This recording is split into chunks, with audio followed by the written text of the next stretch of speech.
Welcome back to Tuning Garage. My name is Matthew, and today we are going to be changing the oil on the 2023 Kawasaki KLX300 Supermoto. For this project, we're going to need a few things. A couple of tools. This is going to be a 14mm for the drain plug. This is going to be an 8mm socket for the actual oil filter cap right there. Next, we're going to need some oil. Today we are using AMSOIL 10W40 metric. This is going to be my oil of choice that I put in just about any single motorcycle that I own, as well as my cars. They all got AMSOIL. And a nice little K&N oil filter that I got off Amazon for like 10 bucks. All right, so first things first, we're gonna get the oil draining. Let me show you where the drain plug's at. So there is our drain plug. Just gonna be a little 14mm, nothing crazy. Go ahead and take that thing off. Little drain plug out. Ooh, yummy. Not too bad for braking oil. Now, the service manual in the Kawasaki KLX300 Supermoto does not say anything about replacing this little washer here. And after watching some other videos online, making sure that I'm going to do this the right way the first time, looks like this just gets reused. So we are going to reuse this little crush washer here. We'll go ahead and just put it over to the side while we let the oil drain to the pan. Now with the oil draining underneath, we're going to go ahead and rip out that old oil filter and replace it with our fresh new one. So to remove the oil filter cap, it's just going to be these two little 8mm bolts, and then this cap should just pop right off.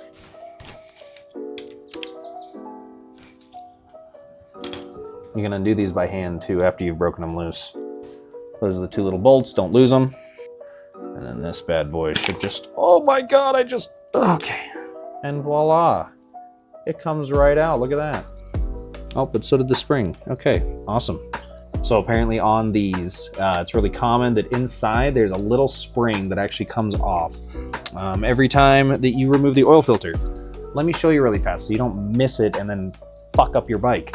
So this is the little devious spring that I was talking about, and it just sits right inside there. So we're just gonna clean up that oil and then just pop that spring back in. But it basically just sits on the back side of your oil filter right here. So that way it can just keep it pressed in and keep everything pressurized properly.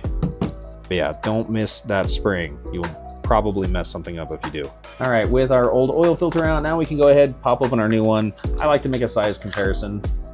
No, just making sure that everything looks the same. Because these do look almost identical, I think we're in good shape. So I'm gonna go ahead and slip this bad boy onto our oil filter. Make sure that our rubber grommeted side goes down onto this little nipple right here, like so. That should be what the finished product looks like. And then go ahead and fix that little gear, little spring that's inside there, so that way you don't mess the bike up. I have no idea how people get this spring back in here, I'm not gonna lie. I am not tipping the bike over to get this fucking spring, and I swear to God. How the fuck do people get that in there? Dude, that doesn't make any sense at all. All right, so the spring that goes in there, it is this tiny, awful little thing right here. That spring does not go back in and stay in place. And some people use like red grease or like Vaseline to put it in there. I am not one of those people, so I just took a pair of pliers and I bent the little edge of it just up enough. I don't even know if you can see that. Can it focus? Hello? No. Okay, that's okay. But no, I bent the little ring of the spring at the bottom just enough so it sits inside the little 4 prongs that are inside there, and it won't move at that point, which is great. Sits perfectly centered in there. So next we are going to take our oil filter with our cap and we are going to line it back up properly. You can always make sure it's the right orientation because it can only go on one way, so you can't mess that one up. I dare you to try. I'm gonna go ahead and just gently slide in all of our stuff. Nice and snug in there. Oh, let's do that again. O-ring nice and snug in there. Then I'm gonna go ahead and loosely put in our bolts. Just hand tight, super easy. We'll hand tighten these ones up with a ratchet in just a moment. The key to this one is making sure that you're tightening them even because you don't want to, 1, crack the lid, or 2, you don't want to strip out the oil filter cap bolts because that would really suck. So we're just going to go gentle, small ratchet, small socket, make it nice and easy. Just kind of go down through the motions, make sure everything feels nice and snug. If it snags at all, if it starts getting tough, obviously stop. But for the most part, everything went back together pretty well. We'll just make sure these things are nice and snug. The factory recommended spec for these bolts, I think, is like 80 inch-pounds as per the manual. I can double check that, but 87 or 84 or 81 inch-pounds. It's a very, very small amount. So these don't really need to be very tight. So you just want to make sure that they're nice and snug. So that way you don't have any leaks or anything coming out. If you have a towel, you need to wipe any residue or anything like that, just quickly give it a quick little shimmy. Little shimmy, little shimmy, little shimmy. Or chamois, little chamois. And then we can go ahead and we can plug up our drain plug now. All right, so we're gonna go ahead and throw in our drain plug. Like I said before, we are gonna reuse this little washer here. The manual doesn't say anything about replacing it, so we're just gonna use the same one. It looks like it's in good condition, so we'll just go ahead and throw it back up in there. Nice and hand tight. Wipe off all of our residue. Go ahead and grab our 14mm wrench though. Make sure that you don't over tighten this drain plug, because the last thing you wanna do is strip it out. And then you're working with having to either re-tap or getting a new lower portion of your engine casing. And these ones don't need to be very tight either. It's, you know, just kind of a snug, hand tight. God, if I could find the right angle though, that would be half the battle already done. So give it just a nice little, make sure it's nice and snug. It's not going nowhere. Awesome.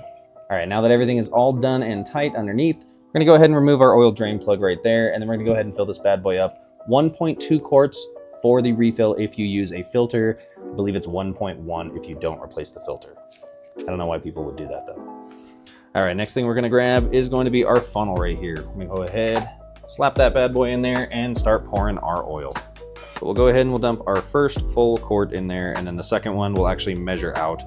All right, so now that we got one whole quart in there, we're gonna go ahead and pop open our second quart.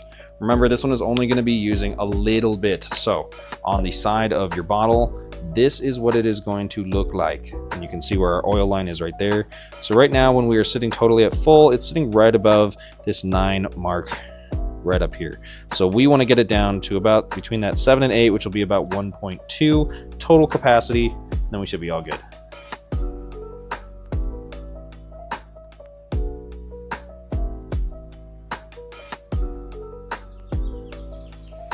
All right, our oil fill is complete. Go ahead and remove our funnel, wipe off any additional residue. Go ahead and throw back in our oil cap. That is gonna be our oil level right there in the middle of those 2 lines. That's right behind the brake lever on the right-hand side of the bike.